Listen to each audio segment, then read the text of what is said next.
الحمد لله نحمده ونصلي على رسوله الكريم أما بعد فأعوذ بالله من الشيطان الرجيم بسم الله الرحمن الرحيم. کل میں اعلان کرنا بھول گیا تھا کہ آج بیان جلدی شروع ہوگا، تو لوگ اسی چکر میں ہیں 10:30 اور 11 کے، کہ آج تراویح میں جو روحانی اطمینان ملا ہے، جو روحانی سکون، اتنے خشوع و خضوع سے شاید کبھی تراویح نہ پڑی ہو. ایسے مزے سے ختم ہو گئی تراویح. اگر پورا مہینہ اسی طرح ہوا کرے تو کتنی خوشی ہوگی. بعض لوگوں کو یہ اشکال، میں بیان شروع کرنے سے پہلے ایک تو وضاحتیں کر دوں. بعض لوگوں کو یہ اشکال ہو رہا ہے کہ کل میں نے دعا بیان کے بعد کے بجائے تراویح کے فوراً بعد ہی کرا دی. تو یہ میں نے جان بوجھ کے کیا تھا. اس میں 2 حکمتیں ہیں. ایک تو یہ کہ دعا اس وقت کرنی چاہیے جب موڈ ہو دعا کا. یہ پبلک کی ڈیمانڈ پہ نہیں ہے، سمجھ رہے ہیں نا. یہ نہیں کہ یہ کوئی پبلک کی اس ڈیمانڈ ہو.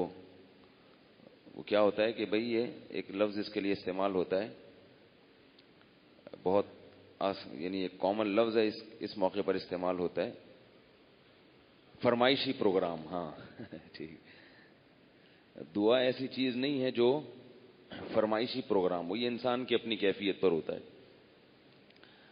ختم قرآن کے موقع پر دعائیں یہ بھی ایک قسم کا اس میں بھی روحانیت کم اور فیشن سے زیادہ بن گیا ہے.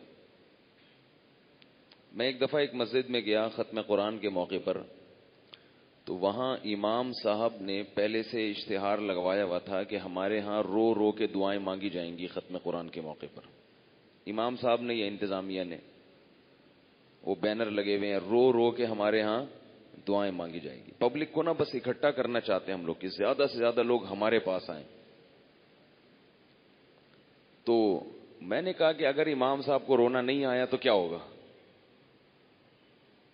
یہ تو اپنے اختیار میں نہیں ہے نا. اب یہ بھی ایک انٹرٹینمنٹ کا لوگوں نے ذریعہ بنا لیا ہے، رو رو کے دعاؤں کو. بھئی یہ تو کبھی رونا آ جائے تو ٹھیک ہے، نہیں آئے تو نہیں ہے، ویسے ہی مانگ لو، اور کبھی نہیں بھی مانگو. ختم قرآن کے موقع پر دعا کوئی ویسے بھی ضروری نہیں ہے. ہمارے شیخ حضرت مفتی رشید احمد صاحب رحمہ اللہ کے ہاں جب قرآن ختم ہوتا تھا تو دعا نہیں ہوتی تھی. بس ادھر وطر کا سلام پھیرا، حضرت اٹھ کے چلے جاتے تھے اور کہتے تھے جس نے مانگنی ہے مانگ لے، نہیں تو گھر جا کے مانگ لے. وہ تو بالکل ہی نہیں مانگتے تھے. اس کی وجہ یہ نہیں کہ دعا ثابت نہیں ہے. اسلاف سے یہ دعا ثابت ہے، صحابہ کرام سے، کہ جب وہ قرآن ختم ہوتا تھا تو وہ دعا مانگتے تھے. ظاہر ہے باقاعدہ اجتماعی دعا ہوتی تھی. لیکن کسی بھی چیز میں جب ایک چیز فیشن بن جاتی ہے، رسم بن جاتی ہے، تو اس میں روح ختم ہو جاتی ہے. روح ختم ہو جاتی. میں نے بھی جب میں یہاں امامت کے لیے آیا تو 1-2 سال مانگی، پھر 2 سال ناغہ کیا دعا کا، کیونکہ 1-2 سال بڑا تگڑی دعا ہو گئی تھی، خوب رونا دھونا. تو اب کیا ہے کہ لوگوں کے فون آنا شروع ہو گئے، حضرت دعا کب ہو رہی ہے؟ میں نے کہا یہ مزے لینے لگے ہیں دعا میں. یہ کیا کرنے لگے ہیں؟ مزے لینے لگے ہیں. تو میں نے ایک ایسے مولوی صاحب سے دعا کروائی جن کو رونے کے علاوہ سب کچھ آتا تھا. ٹھیک ہے نا. مجھے پتا تھا ان کو رونا نہیں آئے گا. مجھے اپنے بارے میں یہ تھا کہ میں مانگوں گا تو مجھ پر کہیں رقت طاری نہ ہو جائے. تو میں نے ان سے الگ سے زبردستی دعا کروائی. مجھے پتا تھا یہ نہیں روئیں گے، اور وہ نہیں روئے. انہوں نے ایسے سادہ دعا. تو پھر لوگوں کے میسج آئے، خواتین کے فون آئے، یہ کیسی پھیکی دعا، مزہ ہی نہیں آیا. تو بھائی مزے کا کیا کرنا ہے اللہ کے بندو؟ اللہ سے دعا مانگو. رونا آ جائے ٹھیک ہے، نہیں آئے تو مانگ لو. اللہ تو دلوں کو دیکھتا ہے نا، ہمارے دلوں کو دیکھتا ہے. تو اور یہ بھی یاد رکھو، رونا اس کی علامت نہیں ہے کہ یہ کوئی بہت پہنچے ہوئے بزرگ ہیں. اس کی علامت بھی نہیں ہے. لوگ جو رو رہا ہوتا ہے نا اس کو سمجھتے ہیں بہت پہنچے ہوئے حضرت ہیں. اب آپ لوگ کو مجھ سے عقیدت ہو نہ ہو، کل دعا میں ہو گئی ہوگی. ٹھیک ہے نا. ویسے میرے خلاف بولتے رہتے ہیں, 4 شادیوں پہ بیان کرتے ہیں, یہ کیسی باتیں ہیں. رمضان میں ایک خاتون کا میسج آیا, رمضان میں تو چھوڑ دیں اس قسم کی باتیں. میسج آیا باقاعدہ, رمضان میں تو لوگوں کے دلوں کو نرم کرنا ہے, گھروں میں لڑوانے کی باتیں کرتے ہو رمضان میں, ہے بھائی. میسج آیا خاتون کا. تو لیکن اگر کوئی امام رو لے, آنسو ٹپک جائیں, لوگ کہتے ہیں یہ پہنچے ہوئے بزرگ ہیں. بھائی رونا اگر اس کی علامت ہوتی کہ یہ پہنچے ہوئے بزرگ ہیں تو ساری خواتین پہنچی ہوئی بزرگ ہوتی, کیونکہ خواتین زیادہ روتی ہیں, مرد کم روتے ہیں. ان کو رونا جلدی آتا ہے, خواتین کو رونا جلدی آتا ہے. تو رونا جو ہے نا, یہ تو دل کی نرمی سے ہو جاتا ہے بعض دفعہ. تو اصل جو چیز ہے, میں یہ نہیں کہہ رہا رونے کی فضیلت نہیں ہے. اللہ نے قرآن میں جگہ جگہ نیک بندوں کی صفات بیان کی کہ جب وہ تلاوت کرتے ہیں تو ان کی آنکھوں سے آنسو جاری ہو جاتے ہیں. وَإِذَا سَمِعُوا مَا أُنزِلَ إِلَى الرَّسُولِ تَرَىٰ أَعْيُنَهُمْ تَفِيضُ مِنَ الدَّمْعِ. اللہ نے بتایا کہ بعض کافروں کے بارے میں کہ جب وہ قرآن سنتے ہیں تو ان کی آنکھیں بہنے لگتی ہیں. کل میں نے واقعہ سنایا تھا نا نجاشی کا بھی. تو رونا ایک اس کی علامت تو ہے کہ دل پہ اثر ہو رہا ہے, مگر یہ کرائٹیریا نہیں ہے. اس کو اصطلاح میں کہا جاتا ہے محمود ہے, مقصود نہیں ہے, مطلوب نہیں ہے. پسندیدہ چیز ہے, پسندیدہ صفت ہے, لیکن یہ مقصود نہیں ہے. اگر آپ روتے نہیں ہیں لیکن شریعت کو فالو کر رہے ہیں, آپ کا مقام اللہ کے ہاں زیادہ ہے, چاہے ایک دفعہ بھی نہ روئیں پوری زندگی میں.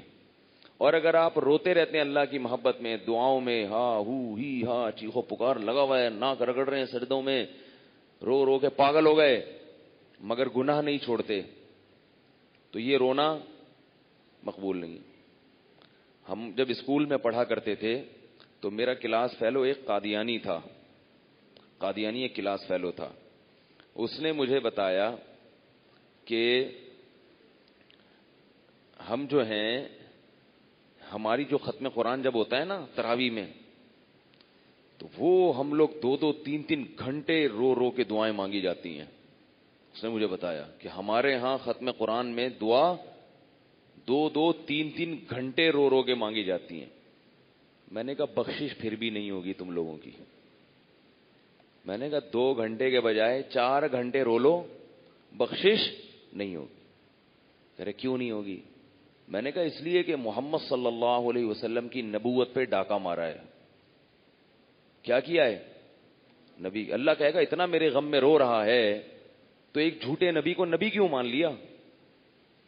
ایک جھوٹے نبی کو نبی کیوں مان لیا؟ کہہ رہے کہاں ہیں جھوٹے وہ؟ ٹھیک ہے, اس کے لیے بیٹھ جاتے ہیں, بیٹھنے کے لیے تیار نہیں ہوتے. اسی تو مرزا غلام احمد قادیانی کی نبوت کے جھوٹا ہونا تو اتنا واضح ہو گیا ہے کہ اب تو علماء اس پہ بات ہی نہیں کرتے کہ وہ نبی تھا یا نہیں, اب تو کہتے ہیں وہ شریف انسان تھا یا نہیں تھا. بات اس پہ ہوتی ہے قادیانیوں سے کہ وہ شریف انسان تھا یا نہیں تھا. اور اللہ نے اس کو ایسا رسوا کیا, ایسا ذلیل کیا کہ اس کی اپنی کتابوں میں اس سے ایسی ایسی چیزیں لکھوا دی ہیں کہ قادیانی اس کی کتابیں تبدیل کرتے کرتے تھک گئے ہیں. بولے ہم اپنے پیغمبر کی کس کس مسٹیک کو صحیح کریں, کتنے چھاپے ہیں, کیونکہ اب ختم نبوت والوں نے مرزا کی جو پرانی تصنیفات ہے نا اس کی بڑی تعداد میں وہ اپنے پاس سیو کر لی کہ یہ ہر نیا ایڈیشن پرانے ایڈیشن سے چینج ہوتا. ہماری بخاری کب سے وہی چلی آ رہی ہے نا, کیا خیال ہے؟ ہمارے یہاں حدیث چینج نہیں ہو سکتی, سندیں ہیں ان کی باقاعدہ, راویوں کے نام چینج نہیں ہو سکتے. جو نبی نے کہہ دیا وہ پتھر پہ لکیر بن گیا. ان کے ہاں اتنی چینجنگ. تبھی ایک قصہ سنا دوں آپ کو, مزہ آئے گا انشاءاللہ, کہ قادیانی یہ تو چاہتے نہیں ہے دین پہ آنا, تو اب روتے رہیں. ہمارے ایک استاذ تھے میرے بڑے, بہت ہی یعنی یوں سمجھیں کہ میرے محسن استاذ ہیں جو مجھے دین پر لانے والے ہیں, مجھے اس علم کے راستے پر لانے والے وہی تھے. اللہ ان کی عمر میں علم میں برکت دے. تو انہوں نے قادیانیوں کے خلاف حضرت مولانا منظور چنیوٹی, ان کا نام سنا ہوگا آپ نے, یہ سارے ہمارے اکابر کی محنتیں ہیں قادیانیوں کے خلاف, رافضیوں کے خلاف. اور آج نئے نئے فرقے پیدا ہو کر ہمارے اکابر کو برا بلا کہتے ہیں, بولتے ہیں یہ لوگ صحیح نہیں ہیں, ہندوستان میں دین کی بقا کے ذریعہ بننے والے کون تھے؟ ہمارے اسلاف تھے. قادیانیوں کے خلاف کھڑے ہوئے, رافضیوں کے خلاف کھڑے ہوئے, گوروں کے, انگریزوں کے خلاف کھڑے ہوئے. ان میں سے کوئی بھی نہیں تھا جو نئے نئے فرقے پیدا ہو رہے ہیں نا, یہ تھے ہی نہیں, پیدا ہی نہیں ہوئے تھے. اور جو پیدا ہوئے تھے وہ کچھ بھی نہیں کر رہے تھے, وہ سوائے لوگوں کو فروئی مسائل میں لڑوانے کے کچھ بھی نہیں کر رہے. زور سے آمین, آہستہ آمین, ٹانگیں چوڑی ٹانگیں پتلی, یہ ان چکروں میں لگے ہوئے تھے بس. بڑے بڑے سارے کارنامے ہمارے بزرگوں نے کیے بر صغیر میں. تو اور پوری دنیا میں آپ جا کے دیکھو, آپ کو ہمارے اکابر اور ہمارے بزرگوں کی برکات پوری دنیا میں نظر آئیں گی. امام حرم نے ایک دفعہ بیان کے دوران یہ بات کہی کہ دنیا میں کہیں بھی سفر ہو, کہیں بھی کوئی علم کا کوئی مرکز ہمیں نظر آتا ہے, ہم اس سے پوچھتے ہیں تم نے یہ کہاں سے, تم کہاں سے فارغ ہوئے ہو, یہ کہاں سے تمہارا سلسلہ ہے؟ تو کہتا ہے جاء من دیوبند. اس کے تانے بانے کہاں سے جا کے ملتے ہیں؟ دیوبند سے. میں برما میں گیا, وہاں جتنے مسلمان, ان کے کوئی استاد, بھائی ہر مسلمان کا کوئی لنک ہوتا ہے نا کسی سے, تو وہ لنک ہے کس مولوی صاحب سے, کسی عالم سے, اس عالم کا لنک, تانے بانے کہاں جا کے ملیں گے؟ تو بر صغیر میں اور دنیا کے بہت بڑے حصے میں اللہ نے بہت بڑا کام لیا ہے. اس لیے میں یہ نہیں کہہ رہا, میں دوسروں کی نفی نہیں کر رہا کہ ان کے علاوہ باقی سارے غلط ہیں, میں یہ اس پالیسی کا میں قائل نہیں ہوں. یہ جو لوگ کہتے ہیں نا بھائی ہم ہی صحیح ہیں باقی سارے جہنم میں جائیں گے, یہ غلط ہے.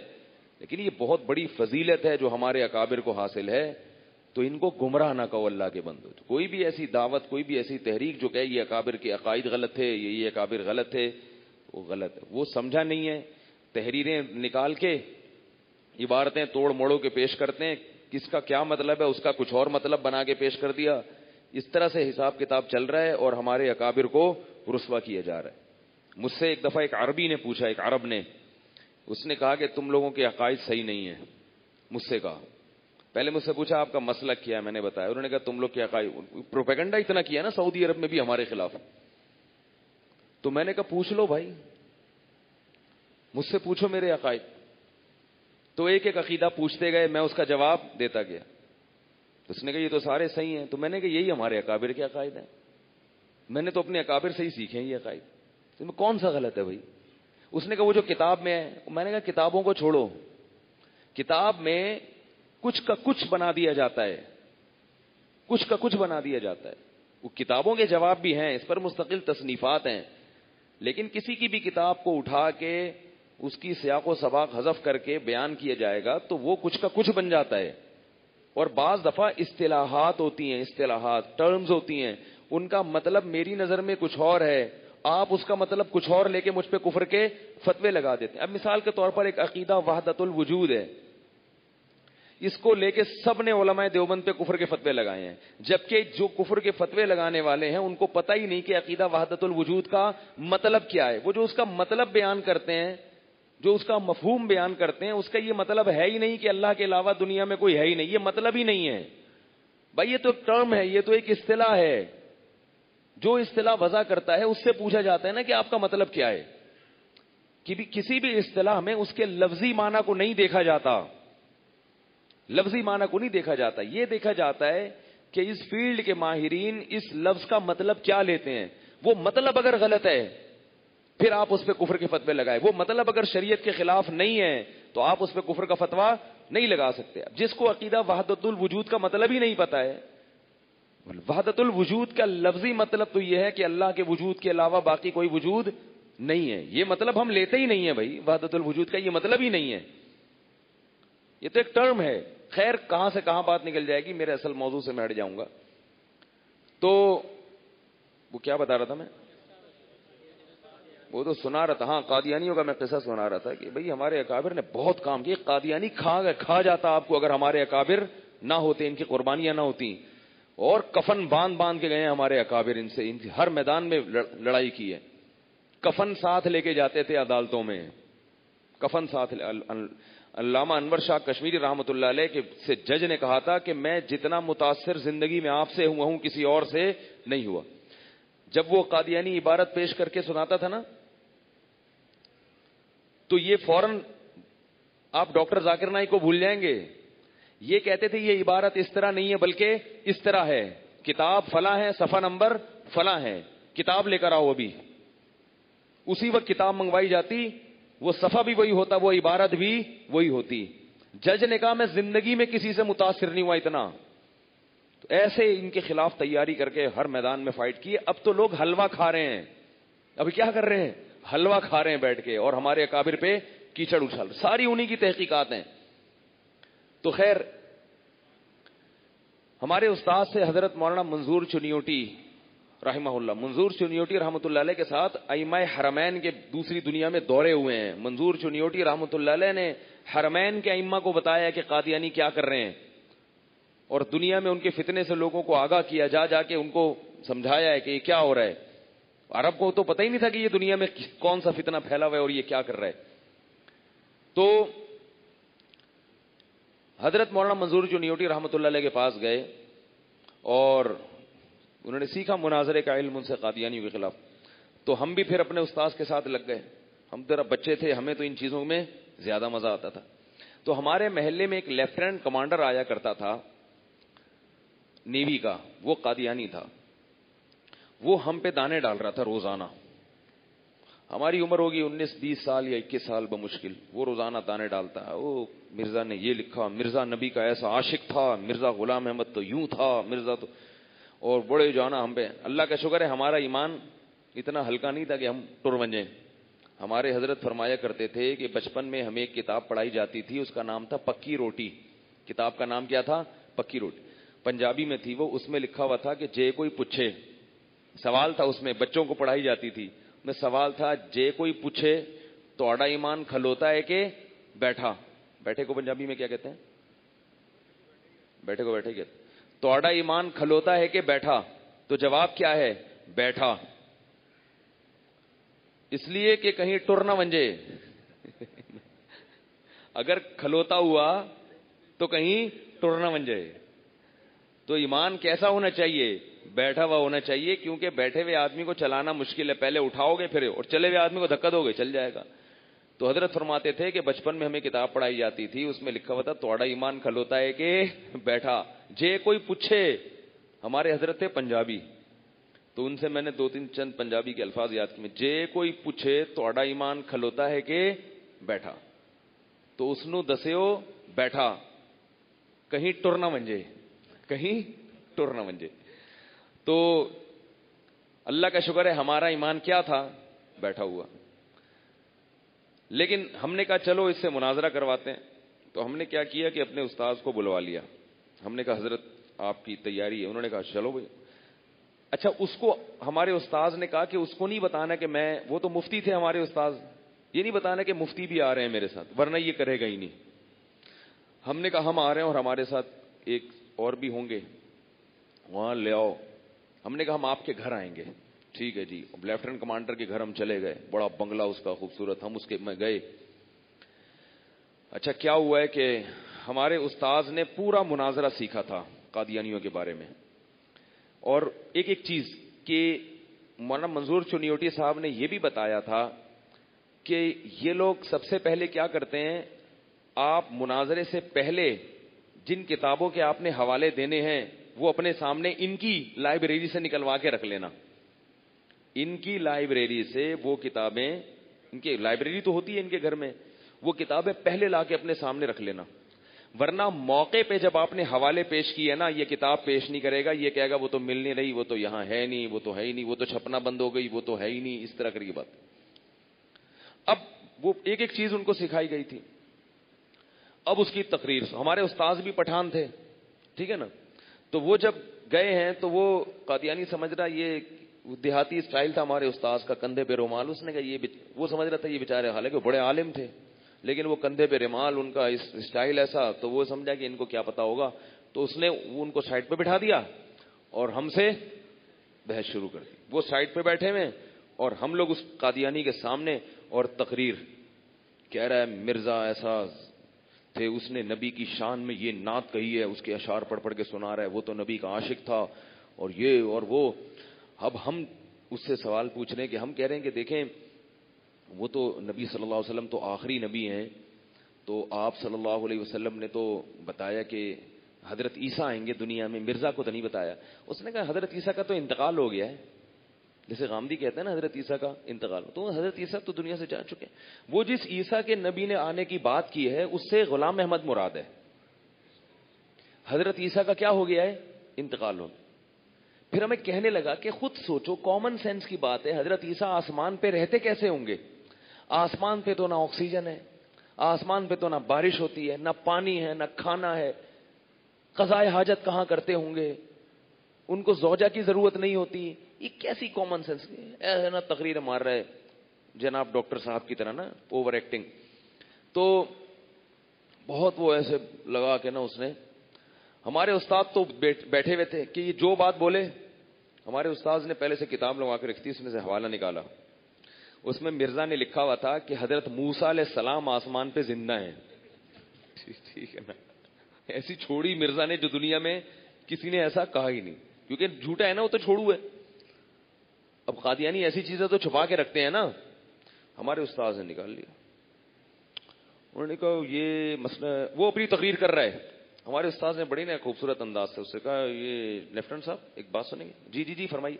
مسئلہ حل ہو گیا. اس نے کہا کیوں بھائی؟ اس نے کہا یہ جو کتاب ہے نا آپ نے خود کہا کہ مرزا کی کتاب ہے یہ, تو اس میں اس نے لکھا ہے کہ حضرت موسیٰ علیہ السلام تیسرے آسمان پہ زندہ ہیں. تو یہ جو مسئلہ تھا کہ عیسیٰ علیہ السلام کھاتے کہاں سے ہیں, تو بھائی جس ہوٹل سے حضرت موسیٰ علیہ السلام کا ناشتہ آتا ہوگا, کھانا آتا ہوگا, وہیں سے حضرت عیسیٰ علیہ السلام کا بھی آ جاتا ہوگا. اور جہاں قضائے حاجت کے لیے حضرت موسیٰ علیہ السلام جاتے تھے وہ بھی ہے. اور بھائی اس کے تو ہوائیاں کان سے دھواں نکلنا شروع. اور وہ نا, اچھا میں بات یہ کر رہا تھا, حضرت عیسیٰ کے موضوع کو چھوڑو, کوئی دوسری بات کرتے ہیں. پھر وہ شروع خود ہی دوسرے موضوع پر آیا, اس میں اس نے کوئی دعویٰ کیا, تو ہم نے ایک دلیل پیش کی, کچھ ہمیں بھی دے کر گئے تھے نا مواد, تو ہم نے دلیل پیش کی کہ بھائی مرزا نے یہ پیش گوئی کی تھی اور قسم اٹھا کے کی تھی, مگر مرزا کی یہ پیش گوئی پوری نہیں ہوئی, آپ کی کتابوں میں لکھا ہے. تو اس نے کہا کہ دیکھیں اصل میں مرزا صاحب نے قسم اٹھا کے یہ پیش گوئی جو کی تھی, تو مرزا کا مطلب یہ نہیں تھا پیش گوئی سے, الفاظ تو ایسے ہی ہیں لیکن اس کی تعویل ہے, اس کا مفہوم کیا تھا وہ یہ نہیں تھا, مفہوم کچھ اور تھا. تو ہم نے کہا قسم اٹھا کے ایک بات وہ کہہ رہا ہے اتنے جزم کے ساتھ کہ فلاں تاریخ میں یہ لازمی ہوگا اور فلاں تاریخ میں یہ کام, پوری دنیا کہہ رہی ہے, آپ بھی کہہ رہے ہو نہیں ہوا, تو اس کا دوسرا مطلب کیا؟ اتنا گھوم پھرا کے دوسرا مطلب نکالا نا اس نے. ہم نے کہا یہ دوسرا مطلب کہاں سے؟ کہہ رہے نہیں اصل میں. ہم نے کہا بھائی قسم اٹھا کے کہہ رہا ہے وہ, تو انہوں نے کہا قسم اٹھا کے بھی بولے بھائی, مقصد اس کا یہ تھا. تو ہمارے استاذ نے کہا اس کی مرزا کی عبارت نکالی کہ مرزا نے لکھا جب کوئی شخص قسم اٹھا کے کوئی بات کہے تو اس بات کا کوئی دوسرا مطلب نہیں لیا جا سکتا, تعویل اس میں نہیں کی جا سکتی, اس کا وہی مفہوم ہوگا جو سمجھ میں آ رہا ہے. اب 5-6 جب اس طرح کے چھکے چوکے ہمارے استاذ نے فوراً لگا دیا نا, یہ دیکھو یہ کیا, اب وہ تو دھواں نکلنا شروع اس کے. تو اچھا وہ پوری ایک ریکارڈ کر رہا ہے مناظرہ, کیونکہ ان کو اس مناظرے کے پیسے ملتے ہیں, یہ لندن جاتے ہیں, یہ کیسے ان کی کہ میں نے 6 لڑکوں کو بٹھایا, ویڈیو بن رہی تھی چپکے سے, ہمیں پتا بھی نہیں, ویڈیو نہیں تو کم از کم آڈیو ریکارڈنگ تو ہو ہی رہی تھی. تو اب وہ تو لینے کے دینے پڑ گئے. اب مسئلہ یہ ہوا کہ اس نے بوریا بستر کیا کیا, گول. اس نے کہا ایکچولی کھانے کا ٹائم, ایکچولی یہ بھی ٹائم ہے. میں نے کہا ہاں بیٹا یہی ہے. اس کے بعد وہ دن اور آج کا دن دوبارہ اس نے نہیں چھڑا. کیسے بدبخت ہیں دیکھو, یہ کیسے بدبخت, یہ لوگ چاہتے ہی نہیں ہیں دین پہ آنا. تو کیا بات چل رہا تھا, میں جو بات شروع کی تھی, ہاں تو میں رونے پہ بات کر رہا تھا. روتے قادیانی بھی بہت ہیں, اور ہمارے پیارے پیارے جو ہیں وہ تو بہت روتے ہیں. بس آپ بہت اچھے لوگ ہیں, لیکن تو یاد رکھو کسی کے رونے سے متاثر جب تک اس کا عمل نہ دیکھ لو. میں یہ نہیں کہہ رہا رونا بری بات ہے, اصل چیز کیا ہے, عمل میں مضبوطی. عمل میں مضبوطی کے ساتھ رونا ہو تو ٹھیک ہے. ہم لوگوں کے اعمال دل ایسے کھوکھلے ہو گئے ہیں, میں نے دیکھا ہے ختم قرآن پہ رو رو کے دعا مانگ رہے ہیں, صبح پھر فلم دیکھ رہے ہیں. یار ابے بھائی تو رات کیا کر رہا تھا؟ یعنی یہ روتے ہوئے بھی یہ نیت نہیں ہوتی گناہ چھوڑنے کی, پتہ نہیں کس بات پہ رو رہا ہے, سمجھ میں نہیں آ رہا ہوتا. تو ایک صوفی بزرگ تھے, انہوں نے ایک شعر کہا کہ پتہ نہیں یہ ایک طرفہ تماشا ہے کہ دریا بحبا بندر، دریا بحبا بندر، یعنی اللہ کی محبت میں کوئی بزرگ شعر پڑھ رہے تھے کہ ایک عجیب تماشا ہے کہ دریا جو ہے وہ بلبلے کے اندر آیا ہوا ہے. بلبلا ہوتا ہے نا، وہ تو 2 منٹ میں غائب ہو جاتا ہے، تو اس بلبلے کے اندر پورا دریا تو نہیں آ سکتا. حباب کہتے ہیں کہ بلبلے کو. تو وہ شعر پڑھ رہے تھے کہ اللہ کی محبت اتنی بڑی چیز ہے اور میرے دل کے چھوٹے سے ٹکڑے میں آ گئی، چھوٹے سے ٹکڑے میں، تو یہ ایسا ہی ہے جیسے کہ دریا بلبلے کے اندر، دریا بحباب اندر. تو جو بزرگ بیٹھے ہوئے تھے بڑے محظوظ ہوئے، لیکن ایک دیہاتی ہو کر کے رونے لگا، پھوٹ پھوٹ، ہاں رونے لگا. لوگوں نے کہا یار یہ کوئی، اس میں زیادہ معرفت ہے اللہ کی نا، اس کو جتنا یہ شعر سمجھ میں آیا اتنا تو کسی اور کو سمجھ میں نہیں آیا. کیوں یہ ایسا پھوٹ پھوٹ کے رو رہا ہے، دریا بحباب اندر، لیکن شکل سے کوئی اتنا بڑا بزرگ لگ نہیں رہا یہ. تو اب وہ بزرگ اس کے پاس گئے، انہوں نے پوچھا کہ میرے مریدوں میں کوئی بھی اس شعر پہ اتنا گریا تاری نہیں ہوا کسی پر بھی، اور کوئی بھی اتنا نہیں رویا. تمہارے اندر اللہ کی کوئی اضافی معرفت ہے کہ تم اس کی گہرائی تک پہنچ گئے ہو، یعنی اللہ کی محبت ایک دل کے چھوٹے سے ٹکڑے میں آ جاتی ہے، ایسے جیسے دریا کس میں آ گیا، کوزے میں آ گیا، اور دریا جناب بلبلے میں آ گیا. بھائی کس بات پہ رو رہے ہو؟ نہیں، ہاں وہ بڑا متاثر. اس نے کہا میں اس پہ متاثر ہوا ہوں کہ دریا میں بہا بندر، وہ کہہ رہے تھے دریا بحبا بندر، کہہ رہے ہیں دریا میں بہا بندر. اللہ کی قدرت ہے کہ دریا میں بندر بہ رہا ہے. وہ شعر پڑھ رہے تھے دریا بحبا بندر، وہ سمجھ رہا تھا کہ دریا میں بہا بندر. اب اس پہ رو رہا ہے، اللہ کی قدرت ہے دریا میں بہا بندر. اللہ کی. تو پتہ نہیں رونا جب اچھا ہے، آپ رو کس بات پہ رہے ہیں؟ اگر پبلک کو دیکھ کے رو رہے ہیں، ماحول ایسا بنا ہوا ہے تو سب رو لیتے ہیں، وہ تو ہنستے بھی ہیں. اگر ہنسنے کا ماحول بنتا تو آپ کیا بنتے؟ اور اگر ویسے ہی رو رہے ہیں، اور اگر گناہوں کی ندامت پہ رو رہے ہیں تو یہ بڑی اچھی بات ہے، یہ مطلوب ہے. اس سے انسان کا دل نرم ہوتا ہے اور اس کو گناہوں پہ شرمندگی ہوتی ہے. نبی صلی اللہ علیہ وسلم نے فرمایا کہ جو ہے نا، کوئی جہنم کی آگ جو ہے نا اس کو سمندر کا پانی نہیں بجھا سکتا، لیکن اللہ کے خوف سے نکلا ہوا ایک آنسو اس کو بجھا دیتا ہے. تو اس کی فضیلت ہے. تو اس لیے عمل پہ زیادہ توجہ دینی چاہیے. تو میں بتا رہا تھا کہ یہ دعا کو فیشن نہ بنا لینا چاہیے کہ بینر لگ رہے ہیں اور ایک انٹرٹینمنٹ ہو رہی ہے. تو ایک جگہ مسجد میں گیا، امام صاحب نے وہاں بھی کہیں لگایا ہوگا بینر رکھے، رات کو رو رو کے دعائیں ہوں گی. اب کیا ہوا، میرا بیان تھا ختم قرآن کے موقع پر وہاں، تو بیان کے بعد وہ انہوں نے لائٹیں بجھا دی. مجھے کہا دعا کرائیں، میں نے کہا میں نہیں کرا رہا. میں نے کہا میں آپ کے اس پروگرام کا، دل میں میں نے سوچا بھئی یہ آپ کے پروگرام کا حصہ نہیں، آپ ہی کرائیں. اب میں نے دیکھا یہ بیچارے بہت کوشش کر رہے ہیں کہ روئیں، کیونکہ بینر پہ کیا لکھا ہوا ہوگا. اب رونا آ نہیں رہا. پبلک بولے گی یار ہم لوگ کو اس لیے بلایا تھا، کوئی کہاں سے آیا ہوا ہے، کوئی کدھر سے آیا ہوا ہے. اب وہ صاف لگ رہا تھا کہ اوور ایکٹنگ ہو رہی ہے. اوور ایکٹنگ نہیں ہوتی کہ یار نہیں آ رہا، تو ایسے موقع پہ تو اور بھی نہیں آتا، وہ تو اپنی کیفیات ہے. تو اس لیے اس چیز کو اتنا مسلط نہ کیا کریں. اصل چیز کیا ہے؟ عمل. اور یہ بھی یاد رکھو، یہ جو اجتماعی دعائیں ہوتی ہیں یہ تو دعا سکھانے کے لیے ہوتی ہیں، تاکہ دعا کے الفاظ یاد ہو جائیں. لوگوں کو یہ نہیں پتا ہوتا مانگنا کیا ہے، دعا کے الفاظ یاد ہو جائیں. لیکن شریعت میں انفرادی دعا کی اہمیت اجتماعی دعا سے زیادہ ہے. اس لیے انفرادی دعاؤں پر زیادہ زور لگایا کرو، اجتماعی کو کم اہمیت دیا کرو. شریعت میں بعض اعمال ایسے ہیں جو اجتماعی سطح پہ زیادہ اہم ہیں، جیسے فرض نماز، جمعے کی نماز، عید کی نماز، ہے نا؟ کیا خیال ہے بھائی؟ تراویح کی نماز، ان میں اجتماع کی زیادہ فضیلت ہے. بعض اعمال ایسے ہیں جو انفرادی زیادہ اہم ہیں. تہجد کی نماز یہ جماعت سے اہم نہیں ہے، بلکہ نبی صلی اللہ علیہ وسلم کا کمرہ مسجد کے بالکل متصل تھا، مگر آپ تہجد اپنے گھر میں پڑھتے تھے، مسجد میں نہیں پڑھتے تھے. سمجھ آئی بات؟ مسجد میں نہیں، کہاں پڑھتے تھے؟ گھر میں، تنہائی میں بالکل. اشراق کی نماز 2 رکعت جماعت سے ہے، یہ انفرادی ہے؟ انفرادی ہے. تو دعا کے بارے میں تو اللہ نے فرمایا ادعوا ربکم تضرعا وخفیا، اپنے رب کو پکارو عاجزی کے ساتھ اور خفیہ، چپکے سے. کل بتایا نا زکریا علیہ السلام نے اذ نادى ربه نداء خفیا، چپکے سے پکارا اپنے رب کو، چپکے سے. تو دعا میں جو مطلوب ہے وہ کیا ہے؟ عاجزی ہو اور چپکے سے ہو اور چیخو پکار نہ ہو. بعض لوگ کیا کرتے ہیں دعاؤں میں آج کل ایک چیخو پکار کا ماحول بن جاتا، ہاں ہو ہاں دھاڑے مار مار کے ہاں ہو. یہ صحیح نہیں ہے. منصوص ہے قرآن میں ادعوا ربکم تضرعا وخفیا.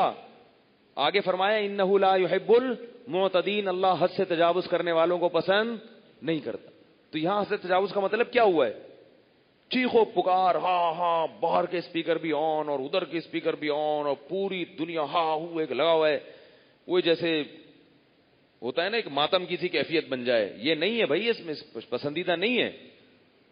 تو اس لیے پتہ ہے آپ کو اتنا اس میں اہمیت ہے کہ امام ابو حنیفہ رحمۃ اللہ علیہ جو کہتے ہیں نا کہ آمین آہستہ کہو. فقہ حنفی میں ہے نا کہ آمین، امام کے پیچھے آمین کیا کہیں گے؟ آہستہ سے. کیوں؟ بعض حضرات جو کہتے ہیں جہرن آمین ہے وہ دلیل دیتے ہیں کہ رسول اللہ صلی اللہ علیہ وسلم سے ثابت ہے کہ آپ نے زور سے آمین کہی ہے. یہ صحیح حدیث ہے، بالکل صحیح حدیث ہے کہ آپ صلی اللہ علیہ وسلم نے زور سے آمین کہی. امام حنیفہ پھر زور سے کے قائل کیوں نہیں ہے؟ امام صاحب سب سے پہلے کس کو لیتے ہیں؟ قرآن کو. وہ کہتے ہیں قرآن مجید میں آتا ہے کہ اپنے رب کو پکارو آہستہ سے. اور آمین کیا ہے؟ دعا ہے. آمین کا مطلب ہے اللہ اس دعا کو قبول کر لے. یہ بھی تو دعا ہے نا. تو اس لیے کیسے مانگی جائے گی؟ آہستہ. رہا یہ کہ نبی نے کیوں زور سے، اس نبی سے پابندی ہمیشہ زور سے مانگنا ثابت نہیں. وہ کہتے ہیں ایک حدیث میں آئے نا زور سے مانگی، تو وہ نبی نے تعلیم کے لیے، تاکہ پتہ چل جائے کہ جیسے کہ نبی صلی اللہ علیہ وسلم نے ظہر کی نماز میں چند آیتیں جہرن تلاوت کی آپ صلی اللہ علیہ وسلم نے. حالانکہ ظہر میں تلاوت آہستہ ہے، زور سے، لیکن آپ نے کی ہے تاکہ پیچھے لوگوں کو پتہ چل جائے کہ کیا پڑھ رہا ہوں میں. نماز میں تلاوت بھی ہوتی ہے. نبی کے بعد اب کسی کو اس کی اجازت کیوں نہیں ہے؟ اس لیے کہ بس سب کو پتہ چل گیا ہے، اب یہ بات پھیل گئی ہے. تو اسی طرح وہ کہتے ہیں کہ نبی صلی اللہ علیہ وسلم نے اگر ایک دو مرتبہ زور سے آمین کہہ دی، یہ سکھانے کے لیے امت کو. اصل حکم کیا ہے؟ آہستہ ہے. تو آہستہ آمین پر بھی روایتیں ہیں. تو اتنی اہمیت ہے اس کی کہ دعا کیسی ہونی چاہیے؟ آہستہ ہونی چاہیے اور چپکے سے ہونی چاہیے. تو اس لیے آپ لوگ بھی معمول بنائیں اس کا، رات کی تنہائیوں میں اللہ سے اٹھ کے دعا مانگنے کا معمول بنائیں. اس دعا کی اگر عادت پڑ گئی تو مزے ہی مزے ہیں. پھر جسے پنجابی میں کہتے ہیں موجاں ہی موجاں. کیونکہ جس کو دعا کی کثرت کی عادت پڑ جائے نا اس کا بس بیڑا پار ہو گیا، سمجھو وہ بیڑا پار ہو.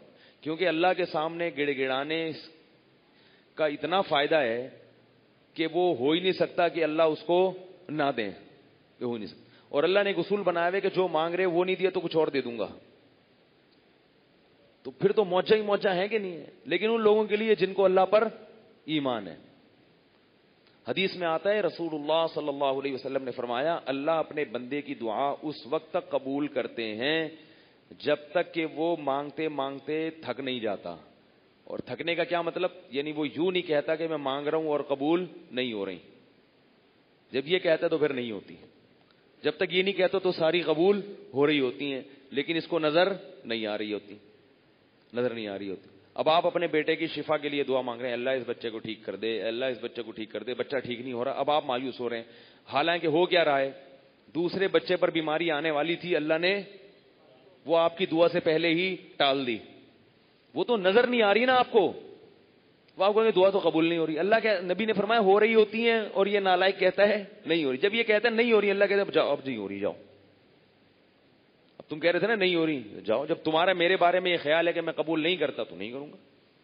ایک بزرگ کا واقعہ بیان کیا جاتا ہے کتابوں میں، واللہ عالم مستند ہے یا نہیں ہے، لیکن اس سے جو سبق ملتا ہے وہ سبق بہرحال صحیح ہے کہ وہ حج کرنے جاتے تھے.